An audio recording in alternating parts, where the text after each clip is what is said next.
Muito bem, nós estamos hoje então iniciamos hoje pela manhã e agora à noite também vamos dar continuidade à nossa nova série de mensagens que estamos chamando Ore.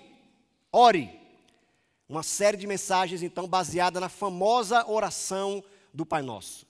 Mateus capítulo 6 então vai nos guiar nessa tarde, nessa noite, por favor abra comigo. Mateus capítulo 6. Nós vamos falar hoje, então, sobre o coração daquele que ora. O coração daquele que ora. Mateus capítulo 6, nós leremos a partir do verso 5.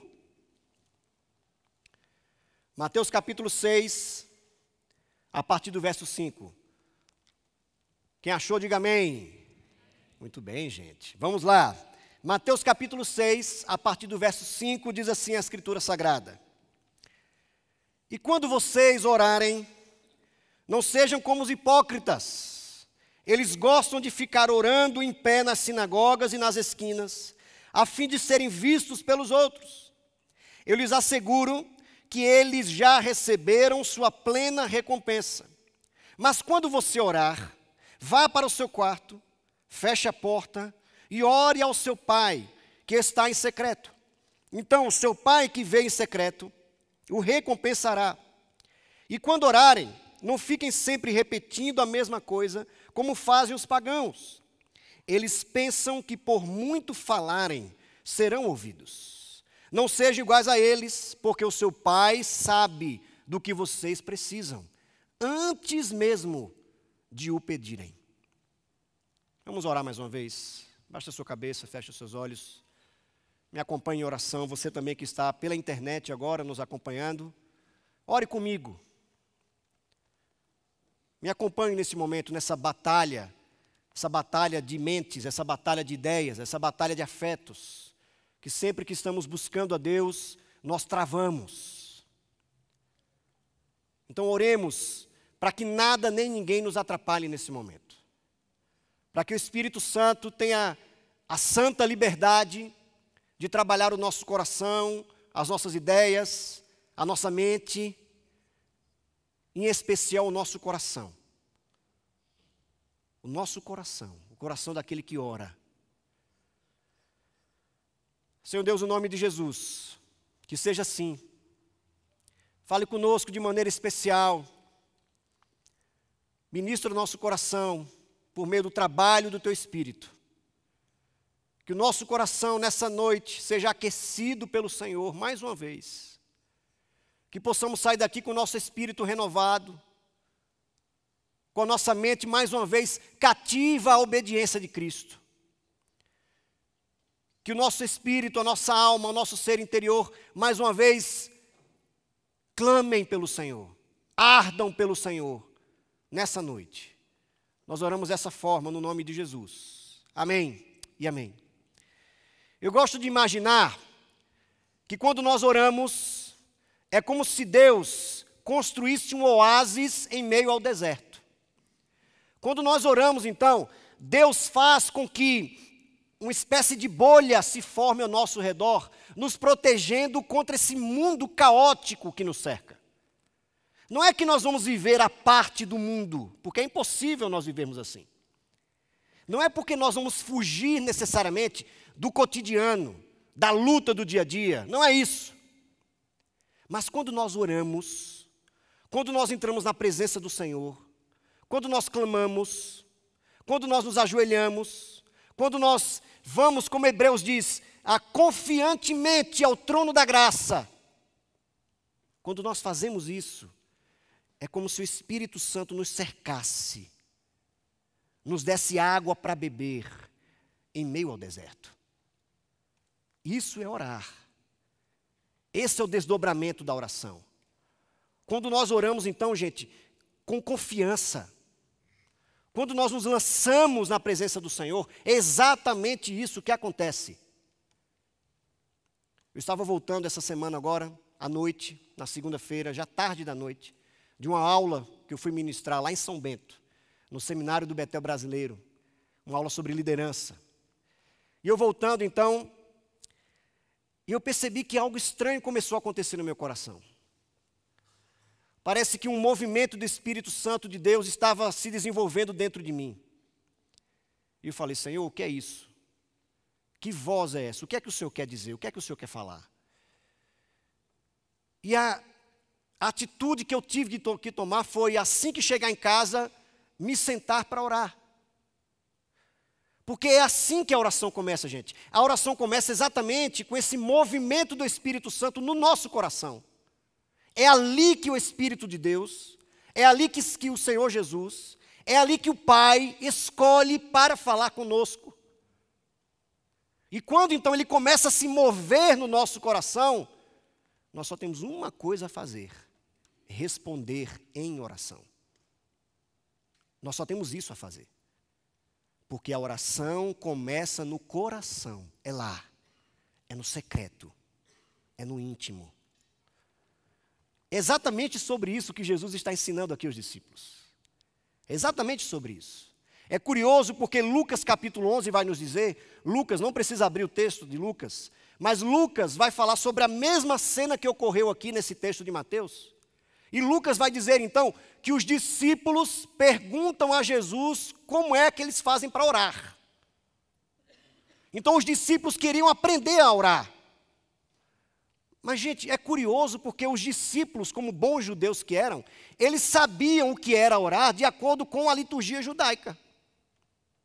Provavelmente os judeus oram 3 vezes ao dia. Assim é a liturgia judaica de oração. Eles iam para a sinagoga todo sábado e lá tinha oração. Eles aprenderam, provavelmente desde pequenos, a importância de orar. O papel fundamental que a oração tem na vida religiosa judaica. Mas a minha questão é, por que eles perguntam a Jesus como eles fazem para orar? Provavelmente porque a forma judaica de oração já não fazia mais sentido. Porque se transformara, gente, presta atenção nisso, se transformara tão somente em ritual, vazio, mecânico, sem vida, frio. E é o que muitas vezes acontece conosco na nossa vida de oração. Nós não permitimos mais que Deus fale ao nosso coração. Nós vamos para a igreja, nós vamos para a celebração, nós vamos aqui no culto de domingo, na liturgia, na celebração. Quando o pastor então sugere que a gente ora, porque o pastor está sugerindo assim. Quando existe o momento do ofertório, a gente ora também. Mas se nós não tomarmos cuidado, isso se transforma em mecanismo apenas. Isso se transforma tão somente em algo robótico, frio, sem vida. Não fala mais ao nosso coração. Então a pergunta é, por que é que muitas vezes nós oramos tanto, mas o nosso coração ainda permanece distante de Deus? Talvez a pergunta que os discípulos fizeram a Jesus, nós também precisamos fazer. Senhor, nos ensine, então, como é que a gente ora? Como é que ora? Então Jesus vai responder. E ele vai dizer de antemão o que diz no versículo 1. Eu não li anteriormente, mas quero ler com vocês agora. Vejam o texto aí, Mateus 6, versículo 1 diz assim: tenham o cuidado de não praticar suas obras de justiça diante dos outros, para serem vistos por eles. Se fizerem isso, vocês não terão nenhuma recompensa do Pai Celestial. Jesus está aqui se referindo, gente, a 3 atos religiosos dos judeus. Não apenas a oração, mas também o dar esmolas e o jejum. A oração, o dar esmolas e o jejum. E Jesus então alerta os discípulos dizendo: como é perigoso e arriscado, ao fazermos tais atos, cairmos na glorificação de nós mesmos. Cairmos na exaltação do nosso próprio eu. Cairmos na ostentação espiritual. Tem muita gente aí ostentando espiritualidade. Colocando no seu Facebook quantas vezes ora por dia.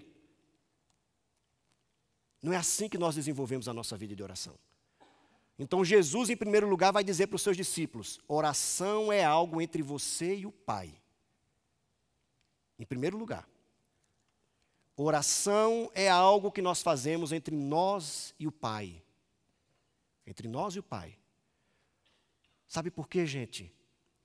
Porque Jesus sabe que o nosso coração é um palco, é um teatro de guerra de egos. É no nosso coração que se desenvolvem, então, as grandes guerras humanas. Não é lá no Oriente Médio. Não é na Síria. Não é na Europa. Começa no coração. É no coração, então, que se travam as maiores guerras do ser humano. O coração do ser humano, o meu e o seu, o nosso coração, é um palco, é o teatro, onde as glórias, a glória de Deus e a glória dos homens, entram em choque. Então é por isso que Jesus está dizendo, cuidado, porque se a oração começa no coração, o nosso coração precisa estar, então, diante de Deus apenas. Para que ele não seja exaltado, porque só Deus merece toda a glória. Então, em primeiro lugar, a oração é algo entre nós e o Pai. Mas Jesus continua, a oração também não deve seguir o modelo dos fariseus e dos pagãos. Olha o que é que Jesus diz ainda.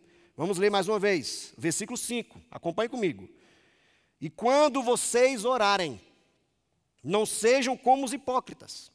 Eles gostam de ficar orando em pé nas sinagogas e nas esquinas, a fim de serem vistos pelos outros. Eu lhes asseguro que eles já receberam sua plena recompensa. Mas quando você orar, vá para o seu quarto, feche a porta e ore a seu pai que está em secreto. Então seu pai que vem em secreto o recompensará. E quando orarem, não fiquem sempre repetindo a mesma coisa, como fazem os pagãos. Eles pensam que por muito falarem, serão ouvidos. Então nós estamos aqui, gente, diante de 3 modelos de oração. 3 modelos. O primeiro modelo de oração é o dos fariseus, que Jesus chama de hipócritas também. O modelo dos fariseus era estar em público, nas esquinas de Jerusalém, esperando exatamente o momento do maior movimento da cidade. Quando o povo estivesse passando, quando o fluxo de gente era grande, eles começavam a orar, levantando as mãos para os céus em voz alta, para ostentar espiritualidade, para mostrar como eles eram bons, para mostrar como eles tinham supostamente intimidade com o Pai. Mas Jesus diz, não, esse não é o modelo. Não porque seja errado orar em público, não é isso. Mas porque quando nós alimentamos o nosso coração com a glória dos homens, esse é o princípio da queda. Quando nós alimentamos o nosso coração com o aplauso humano, esse é o princípio da destruição, gente. É assim. Assim é a vida. Pare para pensar comigo. Se a razão, muitas vezes, de nós ambicionarmos certas coisas na vida, ambicionarmos mais dinheiro, ambicionarmos uma casa maior, ambicionarmos um carro melhor, não é muitas vezes para que as pessoas vejam em nós, para que olhem para nós e digam, rapaz, tu está bem, hein, cara? Pô, um dia eu chego lá. Nada de errado com isso, nada de errado. Mas a questão é, onde está o nosso coração?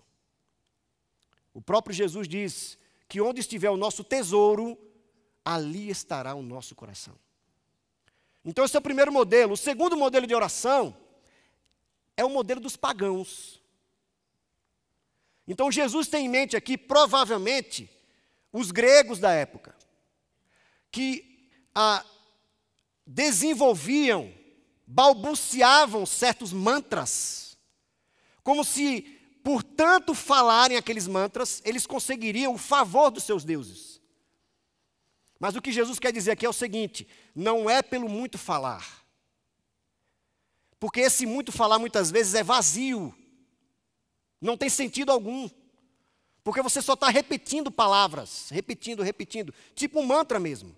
Você repete palavras, e não quer dizer que Deus esteja nos ouvindo, porque estamos falando muito, mas às vezes um falatório sem sentido algum. E por fim, existe o modelo de Jesus. O modelo de Jesus, gente, é composto basicamente por dois elementos. Preste atenção. Primeiro, a confiança irrestrita no Pai. Ele confia no Pai. Porque a vida de Jesus mostra isso. Na verdade, os estudiosos vão dizer que a vida de Jesus é como se fosse uma oração contínua, sem fim. A vida dele é uma oração. Porque o coração dele estava sempre diante do Pai. O coração dele estava sempre disposto diante do Pai. A confiança irrestrita no Pai é um elemento fundamental na nossa oração. A confiança, gente, de que, como Jesus fala aqui, de que antes mesmo das palavras chegarem aos nossos lábios, Deus já as conhece. Lembram do Salmo 139? Senhor, antes das palavras chegarem, o Senhor já as conhece. O Senhor já conhece. Confiança de que Deus rastreia o nosso coração. É como se Deus constantemente estivesse com o radar, procurando o que há no nosso coração, as nossas necessidades, as nossas reais necessidades. Então, gente, eu quero que possamos sair daqui essa noite, pela graça de Deus, confiantes de que Deus sabe do que nós precisamos. Amém? Ele sabe do que nós precisamos. O segundo elemento, então, da oração de Jesus, do modelo de oração de Jesus, não é apenas a confiança, mas é também a entrega. A entrega absoluta. Então, vocês sabem o que é orar? A expressão oração significa literalmente se aproximar de Deus. Se lançar nos braços de Deus. Aí aqui nos vem à mente as várias maneiras como Jesus se referia às crianças. Vocês lembram? Quando Jesus se referia às crianças, ele as elogiava porque a criança se entrega. A criança confia tanto que ela se entrega àquela pessoa que ela confia. Por isso que Jesus diz, olhem para elas, porque elas são o modelo do reino dos céus. Elas se entregam. Então Jesus nos mostra isso na sua vida. É assim, então, gente, que nós vamos cuidar do nosso coração ao orarmos. Então, quando nós oramos, o que é que nós podemos fazer ou esperar? Quando nós oramos, então, de que maneira nós podemos esperar que o nosso coração seja aquecido? De que maneira nós podemos esperar que o nosso coração seja transformado? Em primeiro lugar, ore, olhe bem, ore para descansar. Por que é que nós precisamos orar então, pastor Rivanildo? Se Deus já sabe de todas as coisas, se o Pai já sabe as palavras que vão no meu coração, antes mesmo de tais palavras chegarem aos meus lábios, Ele já as conhece. Por que é que eu tenho que orar?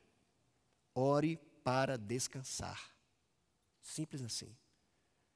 A oração, gente, eu acredito que é um dos principais meios à nossa disposição, porque está à nossa disposição a oração. Só basta a gente orar.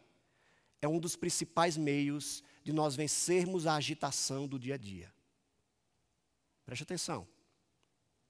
Nós vivemos em uma cidade absurdamente agitada. Certo ou errado? Sim ou não, gente? Sim, agitada. Estava conversando com um irmão durante a semana agora, e nós estávamos falando um pouco sobre a loucura. Loucura. A maneira como a sociedade, muitas vezes, nos dias de hoje, em especial as grandes cidades, estão enlouquecendo os seus indivíduos. Mais do que nunca, nós estamos aí vendo, testemunhando os hospitais, as clínicas psiquiátricas, os consultórios de psicanálise lotados. Lotados. Os divórcios acontecendo, os filhos indo de mal a pior nas drogas, e as pessoas enlouquecendo, literalmente.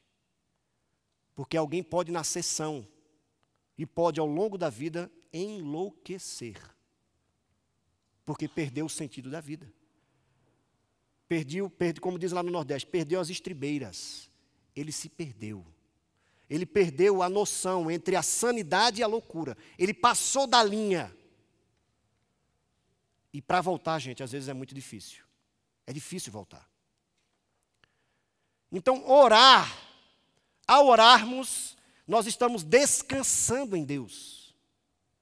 Ao orarmos, estamos então, gente, fugindo da agitação. Não é fugindo da cidade, é fugindo da agitação que a cidade promove no coração. Não é que nós vamos parar de trabalhar, não é que nós vamos parar de lutar pelo nosso dia a dia, não é que nós vamos parar a batalha de buscar uma vida melhor para a família, não é isso. Mas quando nós oramos, nós não estamos permitindo mais que a agitação tome conta do coração. E, gente, vamos falar a verdade, agitação e oração não conseguem coexistir. Não tem como nós orarmos se nós estamos sempre agitados. Percebem? É por isso que é tão importante nós pararmos pelo menos uma vez por dia. Uma vez que seja por dia. Quando nós acordamos logo cedo, ou quando nós vamos dormir. É tão importante nós pararmos tudo, sentarmos e orarmos. Simples assim. Para que o nosso coração encontre descanso. Encontre repouso em Deus. Amém? É por isso que Paulo vai dizer assim, em Filipenses capítulo 4, que para vencer a ansiedade, basta nós colocarmos diante de Deus, por meio de súplicas e orações, todas as nossas necessidades. E a paz de Deus, que excede todo entendimento, guardará o seu coração e a sua mente em Cristo Jesus. Amém? Ore. Ore para quê? Ore para descansar. Ore para que o seu coração encontre descanso. Ore para que o seu coração encontre repouso em Deus. Ore para que Deus renove mais uma vez um novo cântico nos seus lábios. Ore, simplesmente. E se eu não tiver vontade de orar, ore mesmo assim. Se a vontade não vier, sente e ore mesmo assim. É a mesma coisa quando a gente come, né? Muitas vezes a gente não está com fome, mas vai lá e come. De teimoso que a gente é, né? Não era nem para comer, mas vai lá e come. Aí engordou aquilo que não era para engordar. Ore. Simplesmente ore. Em segundo lugar, orar para quê? Se Jesus já sabe tudo, se Deus já sabe todas as coisas. Ore também para alinhar. Primeiro ore para descansar. E segundo, ore para alinhar. Alinhar o quê? Alinhar os nossos desejos e os nossos afetos ao coração de Deus. Ao coração do Pai. Porque uma das razões, gente, da nossa agitação é porque o nosso ser interior se encontra fragmentado. Fragmentado. Segundo Freud vai nos dizer que a neurose é exatamente produto dessa confusão dentro do nosso eu. Então o eu se confunde com o superego com o id, e assim por diante. Nós nos perdemos no nosso ser interior. Estamos fragmentados. Romanos capítulo 7, Paulo nos diz lá, que às vezes o bem que eu quero fazer, isso eu não faço. Mas o mal que eu detesto, muitas vezes eu pratico. São os nossos desejos em confusão dentro de nós mesmos. São os nossos afetos confusos dentro de nós mesmos. Aqueles que nós deveríamos amar, nós não conseguimos mais amar. Os desejos bons que nós queríamos ter, nós não conseguimos mais. A vontade de trabalhar não vem mais. Eu quero ficar só na cama o dia todo. Eu estou confuso, eu estou perdido dentro de mim mesmo. Então, quando nós oramos, nós conseguimos alinhar os nossos desejos e os nossos afetos ao coração de Deus. É isso que acontece. Quando nós oramos, então, gente, é como se nós conseguíssemos organizar o nosso ser interior. Está tudo confuso, está tudo fragmentado, está tudo aos frangalhos dentro de mim. Eu não sei se eu amo mais ou não o meu cônjuge. Eu não sei se eu amo mais ou não o meu filho. Eu não sei se eu quero ou não mais continuar naquele emprego. Está tudo confuso. O que é que eu tenho que fazer então? Orar. Orar para alinhar. Alinhar os nossos desejos, que muitas vezes nos seduzem, os nossos desejos que muitas vezes se corrompem, nos passam a perna. Alinhar os nossos afetos, as nossas emoções, ao coração do Pai, ao coração de Deus. De modo que nós vamos sentir aquilo que Deus sente. De modo que nós vamos desejar aquilo que Deus deseja. De maneira que nós vamos amar como Deus ama. É para isso que nós oramos. Amém? Para alinhar. E por fim, se Jesus, se Deus Pai, se o Espírito Santo já sabem de tudo, já sabem o que é que vai no nosso coração, já sabem o que é que vai no nosso ser interior, para que nós oramos? Nós oramos então, em último lugar, para santificar. Santificar. Santificar o quê? Santificar o coração. Porque o autor aos Hebreus vai nos dizer que sem santidade ninguém verá o Senhor. Paulo também, ao orar por aqueles discípulos daquela época e por nós também, evidentemente, ele pensava em nós. Ele diz: eu oro para que o Pai ilumine os olhos do coração de vocês, para que vocês consigam enxergar a Deus. Para que vocês consigam enxergar a glória de Deus, a maravilha de Deus. Então, santificar o coração, gente, é separá-lo. Preste atenção nisso. É separar o coração, proteger o coração, blindar o coração contra as setas inflamadas do maligno.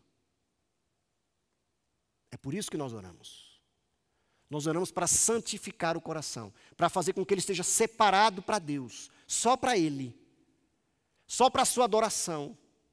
O nosso coração não é de ninguém mais a não ser dele, do Pai, de Deus. É dele o nosso coração. O tema do coração, gente, é tão sério na Escritura Sagrada, que é por isso que Salomão, em Provérbios 4, 23, vai nos advertir: acima de todas as coisas que você deve guardar, guarde o seu coração, porque dele depende toda a sua vida. A totalidade da sua vida depende do que vai no coração. Então nós oramos para proteger o nosso coração, gente. Para protegê-lo contra as ciladas do maligno. Estava hoje conversando com um amigo aqui na igreja. E ele me contando de um amigo em comum nosso, que infelizmente deixou que o coração se corrompesse. Ele permitiu que os seus maus desejos tomassem conta do seu coração, ao ponto dele trair sua esposa. Não apenas uma vez, mas 2 vezes já. Segunda vez. Uma pessoa de dentro da igreja, um líder de igreja, que infelizmente deixou que o coração fosse seduzido pelos desejos corrompidos. Não protegeu o coração, não santificou o coração ao ponto de quando os dardos inflamados do maligno, que constantemente serão lançados contra nós, quando os dardos inflamados do maligno foram lançados para o seu coração, encontrou morada no coração. Encontrou morada lá dentro. Encontrou abrigo lá dentro. E fez uma devastação. Acabou com a família. Vocês percebem, gente, como a coisa é séria? Como nós precisamos orar. Nós precisamos orar para santificar o nosso coração. Para que ele esteja blindado pela presença do Espírito Santo. Que mesmo diante das tentações, porque elas virão. As tentações virão. As tentações nunca vão parar de trabalhar. Mesmo quando as tentações chegarem, nós resistiremos firmes. Nós não nos abalaremos. Então por que é que a gente vai orar, gente? Nós vamos orar para descansar. Nós vamos orar para alinhar. E nós vamos orar para santificar. Amém? Então vamos orar nesse momento. Baixa a sua cabeça. Feche os seus olhos. Ore comigo mais uma vez. Ore comigo. Eu peço que você ore já nessa perspectiva. A perspectiva de que Deus está vendo em secreto. De que a relação com Deus não é um teatro. A relação com Deus não carece de pirotecnias, de pulos, de saltos. A relação com Deus não precisa de shows, no sentido de que não preciso interpretar nada. Deus está vendo o coração. É o primeiro elemento que Ele se preocupa ao olhar para nós. Ele quer ver o coração, o que está lá dentro. Por isso que o salmista Davi vai dizer que o coração quebrantado e contrito, este Deus não despreza. Deus não faz pouco caso do coração quebrantado e contrito, do coração humilde, do coração que se rende, do coração que é como criança, que se lança nos braços do Pai, confiantemente. Então, meu querido e minha querida, ore nesse momento, nessa perspectiva, para que você encontre descanso para a agitação do dia a dia, para que você alinhe os seus desejos, os seus afetos ao coração do Pai, e para que o seu coração seja santificado, seja blindado, seja protegido contra as ciladas do maligno. Senhor Deus, no nome de Jesus, mais uma vez nos colocamos aqui, Senhor, humildemente, a começar por mim, Senhor. Sabemos, ó Deus, da gravidade, muitas vezes, do que sai do nosso coração. O próprio Jesus nos diz que é do coração que saem as más intenções, as maquinações corrompidas. É do coração que saem os maus desígnios. Mas ao mesmo tempo, Senhor, nós sabemos que é lá que o Espírito Santo habita. É lá, no recinto chamado de sagrado, que o Senhor se faz presente. E é de lá que o Senhor nos chama para orar. Na mais intimidade, no mais secreto do nosso ser. É lá, Senhor, que o Senhor nos chama para orar. Então pedimos, ó Deus, que ao nos chamar essa noite, nenhum de nós aqui se esquive, mas que possamos responder à voz do Teu Espírito, orando simplesmente, nos entregando ao Senhor, confiando o nosso coração ao Senhor. Que seja assim. Nós oramos dessa forma no nome de Jesus. E desde já colocamos também esse momento agora, sublime, importante, que é a ceia do Senhor. Eu quero já, Senhor, colocar nas mãos do Senhor esses elementos, o pão e o vinho, que estão aqui diante do Teu povo. Nós nos colocamos agora diante do Senhor também agradecidos, porque podemos nos lembrar de tudo que Jesus fez por nós.